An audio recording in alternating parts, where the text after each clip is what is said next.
Capital Gujarat ન્યૂઝમાં આપનું સ્વાગત છે। વડોદરામાં આરટીઈ પ્રવેશ મુદ્દે વાલીઓનો રોષ, જરૂરિયાતમંદો વંચિત રહેતા ડીઈઓ કચેરીએ મચાવ્યો ઉગ્ર હોબાળો। વડોદરા શહેરમાં રાઇટ ટુ એજ્યુકેશન હેઠળ પ્રવેશથી વંચિત રહેલા સામાન્ય અને મધ્યમ વર્ગના બાળકોના વાલીઓએ ભારે વિરોધ નોંધાવ્યો છે। પ્રવેશ પ્રક્રિયાના 2 રાઉન્ડ પૂર્ણ થવા છતાં હજુ સુધી પોતાના બાળકોના નામની જાહેરાતો ન થતાં રોષે ભરાયેલા વાલીઓએ આજે જિલ્લા શિક્ષણાધિકારીની કચેરી ખાતે ઉગ્ર હોબાળો મચાવ્યો હતો।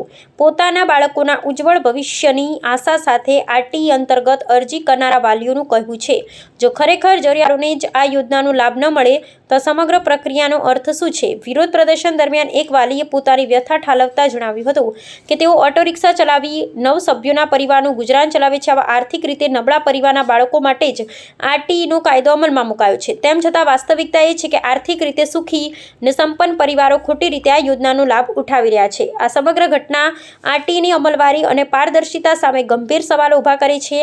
વાલીઓએ ઉગ્ર માંગ કરી છે કે તંત્ર દ્વારા પ્રવેશ પ્રક્રિયાની સઘન તપાસ કરવામાં આવે અને ખરા અર્થમાં યોગ્ય તથા હકદાર બાળકોને જ પ્રવેશ ફાળવવામાં આવે। ગરીબ પરિવારોના બાળકોના શિક્ષણના અધિકારીને સુરક્ષિત રાખવા માટે વહીવટી તંત્ર દ્વારા તાત્કાલિક ધોરણે પારદર્શક પગલાં લેવામાં આવે તેવી પ્રબળ માંગ ઉઠી છે। હવે શિક્ષણ વિભાગ આ આક્ષેપો મામલે શું સ્પષ્ટતા કરે છે તે જોવું રહ્યું। મારી રજૂઆત એ છે કે અમે 2 વાર લખ્યું। એક વાર ચલો પ્રોબ્લેમ હતો કે આધાર કાર્ડ માટે અમે રેશન કાર્ડ મૂક્યું હતું, પણ બીજા રાઉન્ડમાં અમે બધું તમામ ડોક્યુમેન્ટ કમ્પ્લીટ હોવા છતાં પણ કોઈ રિસ્પોન્સ નથી, અંદર કોઈ મેસેજ નહીં આવ્યો। અને આંગણવાડીમાં પણ અમે એડમિશન આપ્યું હતું કે ચલો અમારું આગળ જતાં અમારું છોકરું આમાં ભણે કે અમારા આરટીમાં। મારું ઘર રિક્ષા પર ચાલે છે, અમે 9 જણનું ઘર ભરણ પોષણ ચાલે છે। અને એડમિશન એવા લોકોને મહિલા છે કે જે ઘરમાં 2 ટીવી છે, 2 એસી છે, ગાડીઓ છે, એ લોકો માટે એડમિશન કેવી રીતે મળી શકે?